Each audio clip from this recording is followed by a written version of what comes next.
No tribunal, meu marido sorria certo que iria ficar com todos os bens, mas eu encontrei uma carta na nossa garagem que tirou o sorriso de seu rosto. O barulho seco da caixa de papelão batendo contra o cimento frio da garagem ecoou como um martelo batendo uma sentença final. A poeira subiu, fazendo-me tossir e limpar os olhos com as costas das mãos sujas de terra. Eu estava exausta, suada e, acima de tudo, com o coração partido em 1000 pedaços. Aquela garagem, abarrotada de ferramentas que eu nunca pude tocar e caixas de coisas importantes que meu marido acumulava, era o último lugar que eu precisava limpar antes de entregar as chaves. Era o fim da linha. O prazo que o juiz me dera estava se esgotando. Eu tinha apenas mais 24 horas para retirar meus pertences pessoais da casa onde vivi e cuidei da minha família pelos últimos 25 anos. Enquanto eu recolhia os cacos de uma velha luminária que estava dentro da caixa que deixei cair, minha mente viajou de volta para a audiência da semana anterior. A imagem do rosto de Alberto, meu marido, ou melhor, meu ex-marido, estava gravada na minha memória, como uma fotografia dolorosa. Ele estava sentado do outro lado da mesa de madeira maciça do tribunal, impecável em seu terno caro, com aquele meio sorriso de quem já sabe o resultado do jogo antes mesmo dele começar. É uma pena que tenha terminado assim, Helena. Ele sussurrou para mim quando passamos um pelo outro no corredor, longe dos ouvidos do juiz. Mas você sabe que negócios são negócios. O patrimônio é fruto do meu trabalho.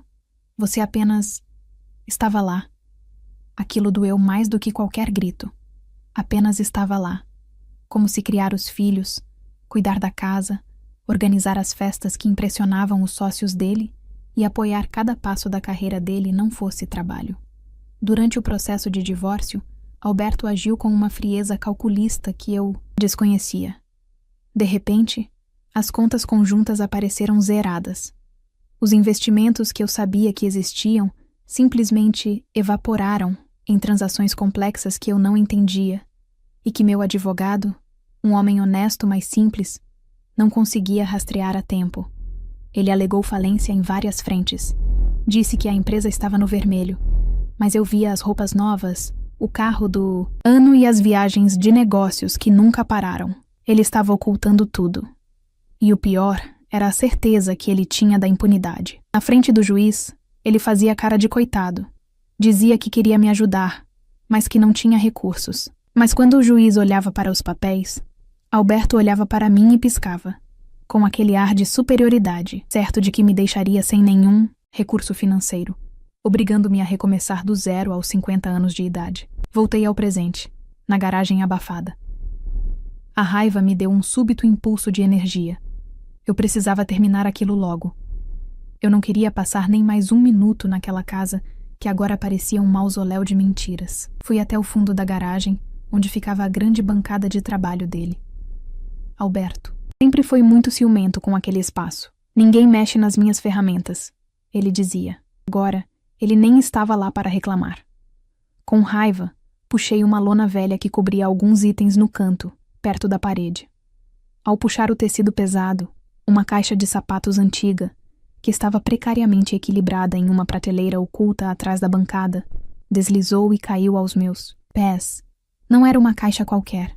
Era antiga, com as bordas desgastadas, e estava lacrada com uma fita adesiva amarelada pelo tempo. Minha primeira reação foi juntar tudo e jogar no lixo. Se ele escondeu ali, devia ser alguma peça de carro ou manuais antigos que ele guardava com tanto zelo. Mas algo me fez parar. A caixa não fez barulho de metal quando caiu. Fez um som abafado, de papel. Curiosa, sentei-me no chão frio da garagem.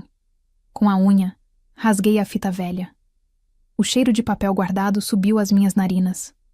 Dentro, não havia manuais técnicos, nem notas fiscais de ferramentas. Havia cartas, dezenas delas, e algumas fotos viradas para baixo. Meu coração acelerou. Minhas mãos começaram a tremer. Não pelo esforço da mudança, mas por um pressentimento ruim. Peguei o primeiro envelope. Não tinha selo, o que indicava que foi entregue em mãos ou deixado em algum lugar para ele pegar. O papel estava amarelado. Olhei a data no topo da carta. 15 de abril de 2003. Faço as contas rapidamente. 2003. Estávamos casados há 5 anos naquela época. Foi o ano em que ele começou a viajar muito para o interior do estado para expandir os negócios. Comecei a ler, e a cada palavra, o chão parecia sumir debaixo de mim.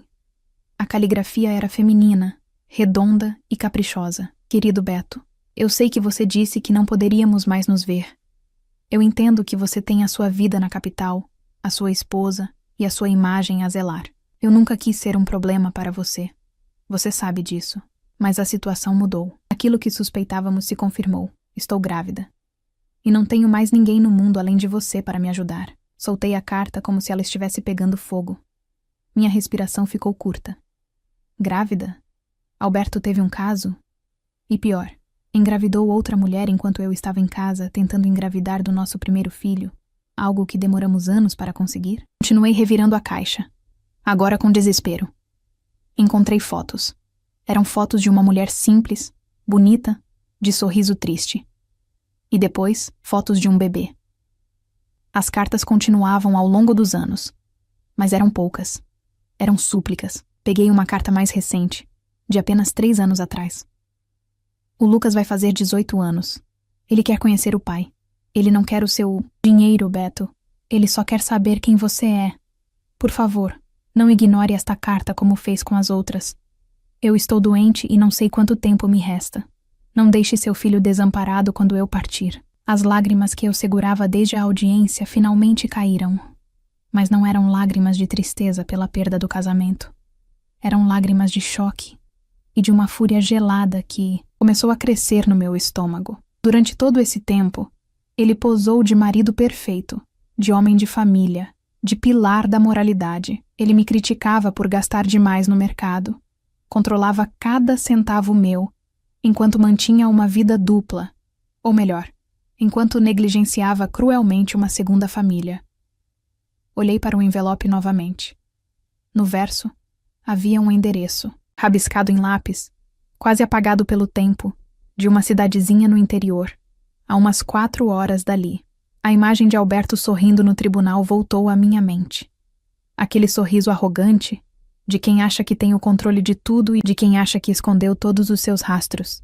Ele achava que tinha ganhado. Ele achava que eu era apenas uma mulher que estava lá, sem inteligência ou força para reagir. Limpei as lágrimas com força. Olhei para aquela caixa em meu colo. Aquilo não era apenas papel velho. Aquilo era uma bomba atômica. E ele, na sua arrogância de manter troféus, ou talvez por puro descuido, tinha deixado o detonador nas minhas mãos. Ele queria guerra pelos bens materiais? Ele queria esconder o patrimônio? Pois bem, eu acabara de descobrir que o patrimônio dele tinha um herdeiro que ele fez questão de esconder do mundo.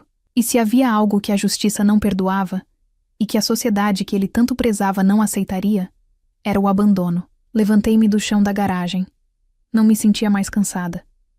A caixa de papelão estava firme em meus braços. Eu não iria jogar aquilo fora. Aquela caixa era a chave da minha liberdade e talvez a justiça para alguém que eu nem conhecia, mas que já sentia que precisava de mim. O sorriso de Alberto estava com os dias contados.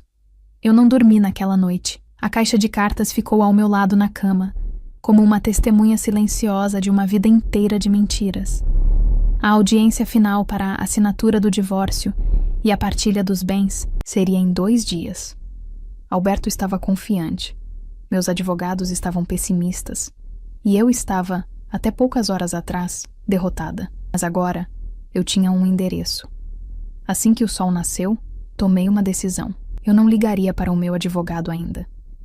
Eu precisava ver com meus próprios olhos. Precisava entender o tamanho daquele segredo antes de jogar as cartas na mesa.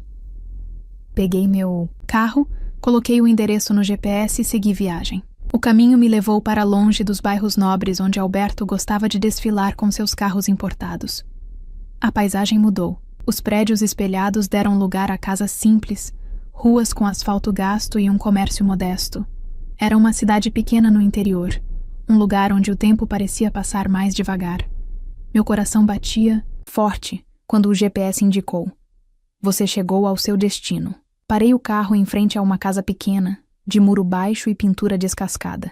O portão de ferro estava enferrujado, E o pequeno jardim na frente parecia ter sido bonito, mas agora estava tomado pelo mato. Era a imagem do abandono. Respirei fundo. Peguei a bolsa onde guardei a carta mais recente e desci do carro. O silêncio da rua era quebrado apenas pelo latido de um cachorro ao longe. Bati palmas em frente ao portão, como é costume nessas cidades. Tem gente em casa? Chamei com a voz trêmula. Demorou alguns minutos. Ouvi passos arrastados vindo de dentro da casa. A porta da frente se abriu devagar e uma jovem apareceu. No momento em que meus olhos encontraram os dela, senti um calafrio percorrer minha espinha. Não precisei de teste de DNA. Não precisei de documentos. A confirmação estava ali, estampada no rosto dela. Ela tinha os mesmos olhos castanhos amendoados de Alberto, o mesmo formato de nariz, a mesma linha do queixo que eu vi envelhecer ao meu lado por 25 anos. Era como ver uma versão feminina e jovem do meu marido, mas sem a arrogância. No rosto dela havia apenas cansaço e tristeza. Ela parecia ter uns 19 ou 20 anos. Vestia uma roupa simples, uma camiseta desbotada e calça jeans. Seus cabelos estavam presos de qualquer jeito, e havia olheiras profundas em seu rosto. Pois não? Ela perguntou com desconfiança, observando meu carro e minhas roupas, que destoavam daquele lugar. Olá, tentei sorrir, mas estava nervosa. Eu encontrei uma carta, endereçada a um homem chamado Alberto. O remetente era daqui. Eu precisava saber se, antes que eu terminasse, a expressão da moça mudou. A desconfiança deu lugar a uma dor visível. Ela abriu o portão, mas não me convidou para entrar de imediato. Ela se apoiou na grade, como se precisasse de suporte. Alberto, ela repetiu o nome com um gosto amargo na boca. A senhora conhece ele? Infelizmente conheço, respondi.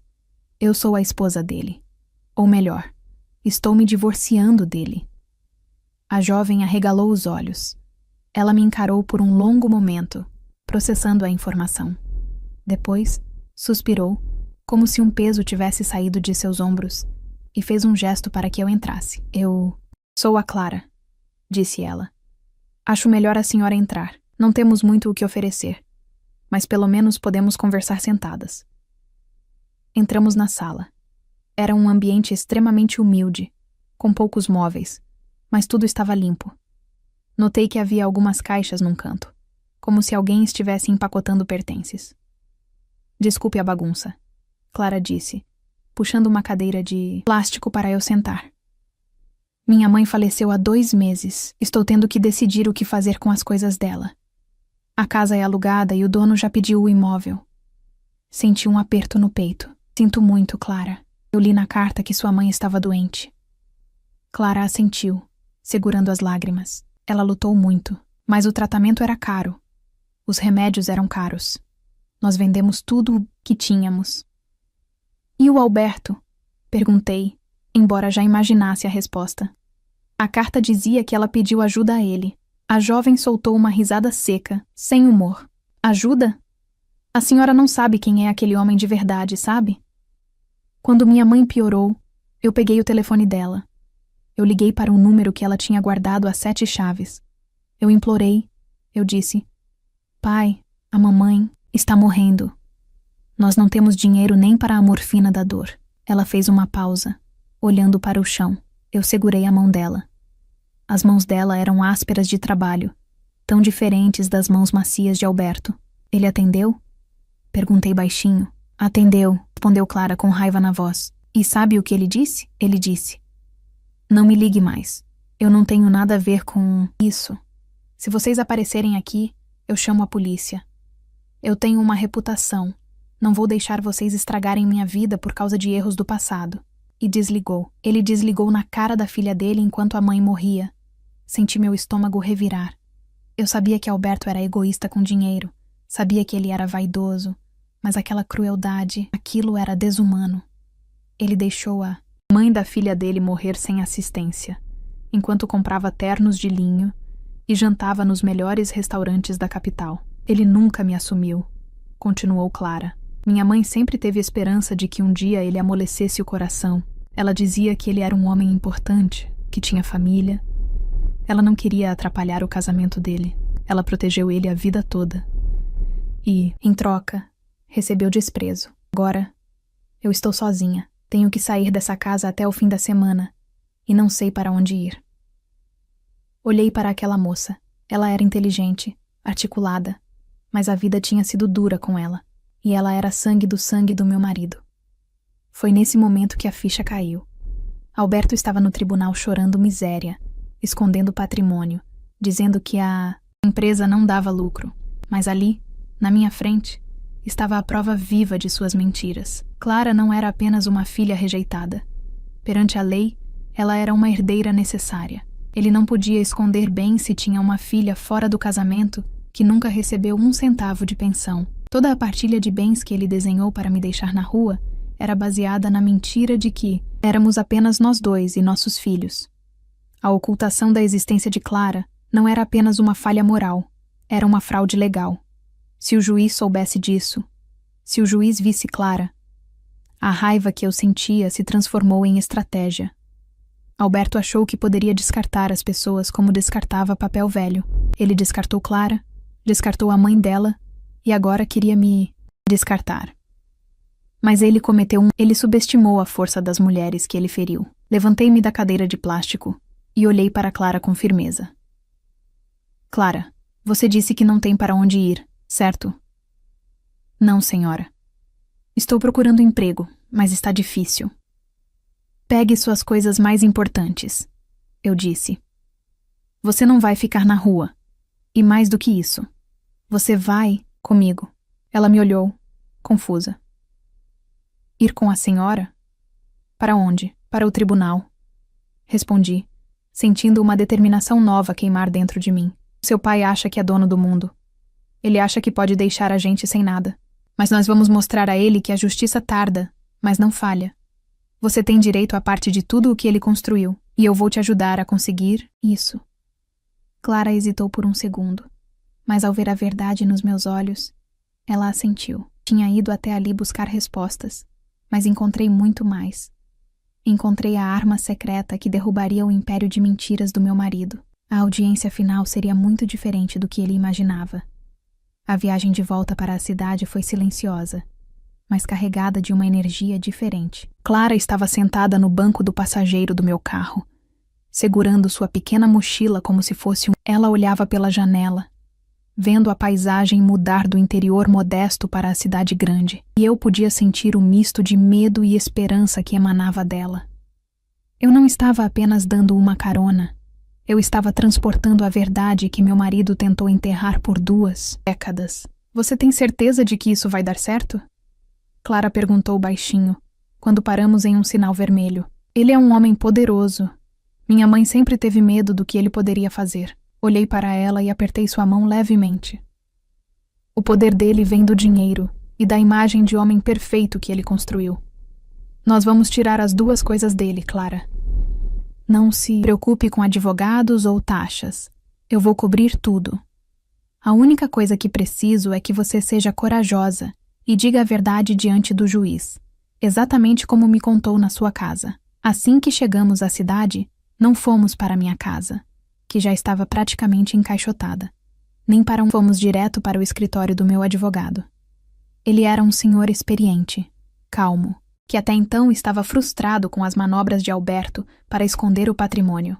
Quando entramos na sala de reuniões e eu coloquei a carta antiga sobre a mesa e apresentei Clara, a expressão dele mudou de preocupação para um assombro absoluto. Ele ouviu a história de Clara, analisou os poucos documentos que ela trouxe. Certidão de nascimento sem o nome do pai, fotos antigas e as mensagens de texto cruéis que ele enviou antes da mãe dela falecer. Isso muda tudo, disse o advogado, tirando os óculos e esfregando os olhos, como se não acreditasse na reviravolta. Dona Helena, o Alberto está alegando que não tem liquidez, que o patrimônio deve ser dividido de uma forma específica, porque só existem 2 herdeiros, os filhos de vocês. A existência de uma filha fora do casamento, que nunca recebeu suporte, não só prova a má-fé dele, como obriga o tribunal a bloquear tudo imediatamente para recálculo da herança legítima. Ele cometeu fraude processual ao mentir sobre a prole. Passamos as horas seguintes organizando a estratégia. O advogado explicou que poderíamos entrar com um pedido de urgência ali mesmo, Mas decidimos que o impacto seria maior e mais definitivo se apresentássemos o fato na audiência final, que seria em menos de 48 horas. Seria o momento em que ele estaria mais vulnerável, crente de que já tinha vencido. Instalei Clara em um quarto de hóspedes na casa da minha irmã, onde eu estava passando esses últimos dias. Pedi a ela que não atendesse telefone de números desconhecidos e que não saísse. Precisávamos do elemento surpresa. Alberto não poderia sonhar que eu tinha encontrado a carta, muito menos a filha dele. O dia da audiência chegou com um céu cinzento. Eu me vesti com sobriedade, escolhendo um terninho azul escuro. Eu queria passar a imagem de serenidade, não de derrota. Clara foi comigo no carro, mas combinamos que ela esperaria em uma sala anexa, fora da vista, até o momento certo. Meu advogado já tinha conversado com o oficial de justiça para permitir a entrada dela como testemunha surpresa e parte interessada. Ao chegarmos ao tribunal, o clima no corredor era pesado. Do outro lado, vi Alberto.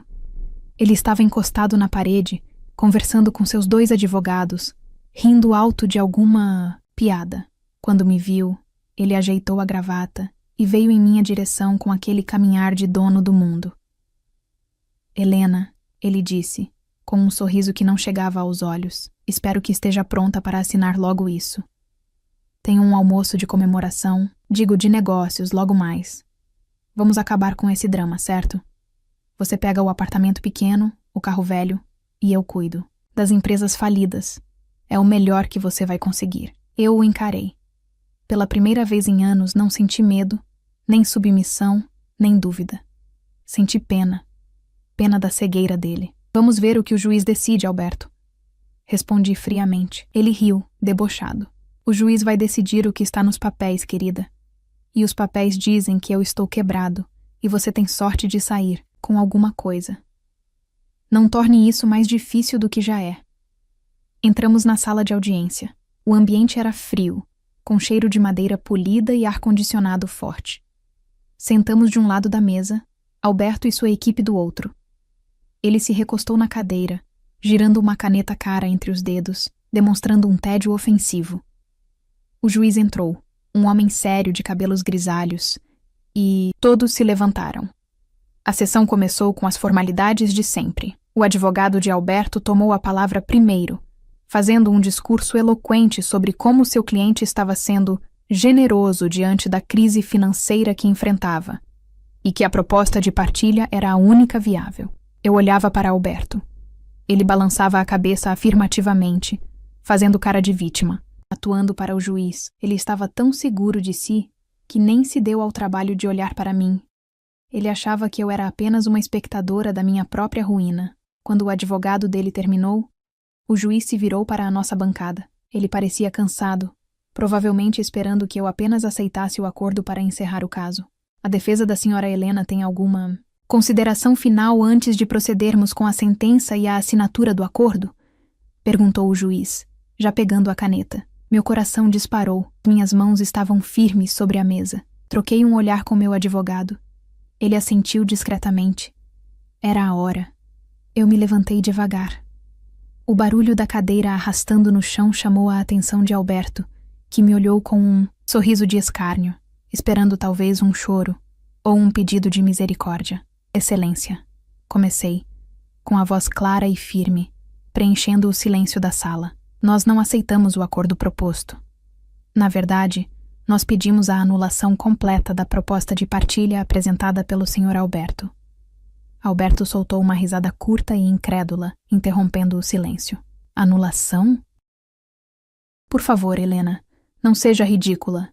Você não tem mais recursos.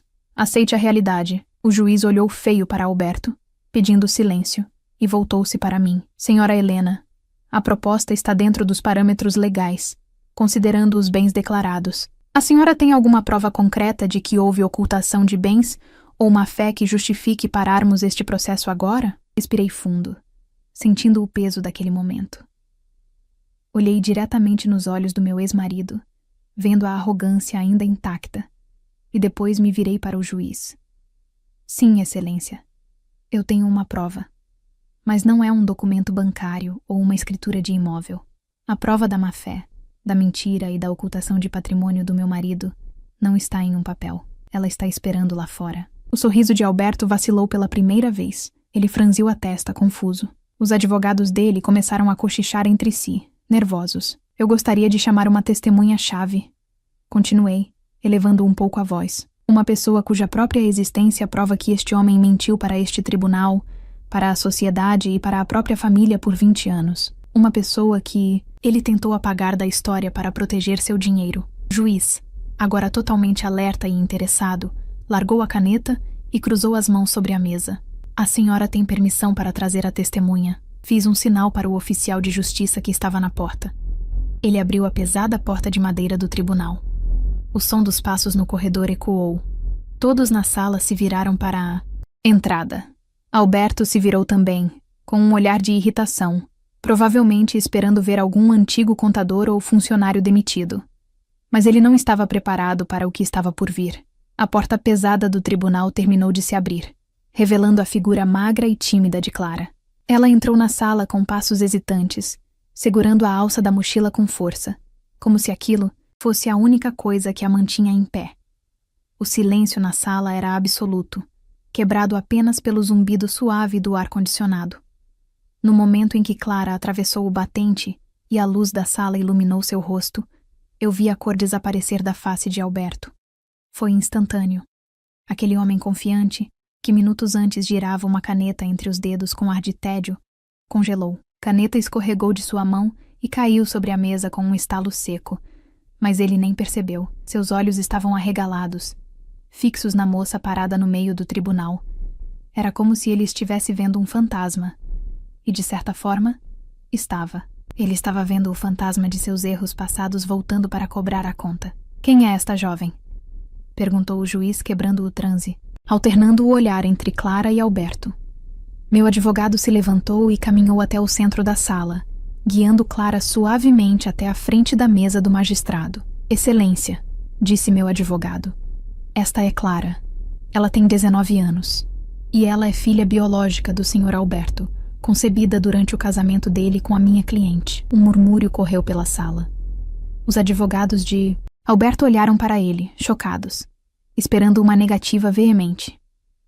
Mas Alberto não conseguia falar. Ele estava pálido, a boca entreaberta, o suor começando a brotar em sua testa. A semelhança física entre ele e Clara era tão gritante que qualquer negativa seria ridícula. O nariz, o formato dos olhos, a expressão... Era inegável. Isso é um absurdo. Alberto finalmente conseguiu gaguejar, mas sua voz saiu fraca, sem a autoridade de costume. É um golpe. Eu nunca vi essa menina na minha vida. Foi a minha vez de falar. Peguei a caixa de sapatos que eu trouxera comigo, a mesma que encontrei na garagem, e tirei o maço de cartas e fotos antigas. O senhor nunca a viu porque escolheu não ver, Alberto. Eu disse, minha voz tremendo. Levemente. Não de medo, mas de indignação. Mas você sabia que ela existia. Você recebeu cartas durante 20 anos. Cartas da mãe dela implorando por ajuda, avisando sobre o nascimento, enviando fotos. Você guardou tudo escondido na nossa garagem, atrás das suas ferramentas preciosas. Entreguei o pacote de cartas ao oficial de justiça, que o levou até o juiz. O magistrado abriu o primeiro envelope. O silêncio na sala ficou pesado enquanto ele lia. Ele pegou uma foto antiga de um bebê, olhou para Alberto, olhou para Clara e depois voltou a ler. A expressão do juiz foi mudando de curiosidade para uma severidade assustadora. Senhor Alberto, disse o juiz, com uma voz baixa e perigosa. Aqui nestas cartas, datadas de 18 anos atrás, a mãe da criança menciona depósitos esporádicos que o senhor fez em contas de terceiros para manter o silêncio. O senhor confirma isso? Eu não... Alberto tentava afrouxar o nó da gravata, parecendo sufocar. Excelência, isso não tem nada a ver com o divórcio. Isso é vida privada. Tem tudo a ver com o divórcio. O juiz bateu a mão na mesa, fazendo todos pularem. O senhor está diante desta corte, alegando falência, e pedindo uma partilha de bens baseada na existência de apenas 2 herdeiros legítimos. O senhor ocultou a existência de uma terceira filha. Isso não é apenas vida privada, senhor Alberto. Isso é fraude processual. Isso é tentativa de ocultação de patrimônio e lesão aos direitos de um herdeiro necessário. Clara, que até então estava calada, levantou o rosto. Lágrimas escorriam, mas ela olhou diretamente para o pai. Eu não queria o seu dinheiro, ela disse com a voz embargada. Eu só queria que você tivesse atendido o telefone quando minha mãe estava morrendo. Você disse que não tinha nada a ver com a gente, disse que ia chamar a polícia. Aquelas palavras caíram como pedras na sala. O juiz olhou para Alberto com um desprezo visível. Até os advogados de Alberto se afastaram fisicamente dele na mesa, percebendo que o barco estava afundando e não havia salvação. A imagem de homem de bem, que Alberto cultivou por décadas, desmoronou diante dos fatos novos e gravíssimos apresentados aqui, declarou o juiz, pegando o martelo. Eu suspendo imediatamente qualquer acordo anterior. Determino o bloqueio total de todos os bens, contas bancárias e ativos do Sr. Alberto, incluindo as empresas que ele alega estarem falidas, para uma auditoria forense completa. Alberto levantou-se, desesperado. O quê? Bloqueio total? Mas eu tenho fornecedores. Eu não posso ficar sem acesso às contas. O senhor deveria ter pensado nisso antes de abandonar uma filha e tentar enganar a justiça, retrucou o juiz. Além disso, ordeno a realização imediata de teste de DNA, embora as evidências documentais já sejam robustas. A partilha será refeita do zero, e a senhorita Clara será incluída como herdeira, com direito a retroativos de pensão alimentícia nunca paga. E advirto o senhor, se descobrirmos mais um centavo desviado, o senhor sairá daqui preso por fraude. O martelo bateu. O som foi como música para os meus ouvidos. A sessão foi encerrada. Alberto caiu na cadeira, derrotado. Ele colocou as mãos na cabeça, puxando os cabelos perfeitamente penteados, desfazendo a pose de vencedor. Ele olhou para mim, com os olhos vermelhos de raiva e desespero. Você arruinou tudo, Helena. Ele sibilou. Você acabou com a minha vida. Eu me aproximei da mesa dele, com Clara ao meu lado. Olhei para ele de cima, sentindo uma leveza que eu não sentia há anos. Eu não arruinei nada, Alberto. Respondi calmamente. Você construiu um castelo de areia em cima de mentiras. A maré apenas subiu. E, a propósito, aquela garagem que você me obrigou a limpar foi a melhor coisa que você já me mandou fazer. Virei as costas para ele. Ele ficou lá, sentado sozinho na imensa sala de tribunal, enquanto seus advogados recolhiam os papéis apressadamente, sem nem olhar para ele. O homem que achava que ficaria com tudo, agora não tinha nem o respeito das pessoas que pagava. Saí do tribunal com Clara. O sol do lado de fora parecia brilhar mais forte. O ar estava fresco. E agora? Clara perguntou, limpando o rosto, ainda parecendo não acreditar no que tinha acontecido. O que acontece comigo? Sorri para ela e coloquei a mão em seu ombro. Agora, a justiça será feita. Você vai receber o que é seu por direito. Você vai poder estudar, ter uma casa segura e, acima de tudo, você não está mais sozinha. Caminhamos juntas até o estacionamento. Eu não tinha mais marido. Não tinha mais a casa grande onde criei meus filhos. E o futuro ainda era incerto. Mas, enquanto eu dirigia para longe daquele prédio cinza, senti uma paz profunda. Eu havia recuperado algo muito mais valioso do que qualquer bem material. Minha dignidade e minha voz. A vingança não foi gritar, nem brigar. A vingança foi a verdade. E ver o sorriso presunçoso de Alberto desaparecer para sempre foi a vitória mais doce que eu poderia ter. Eu estava livre. E pronta para começar de novo.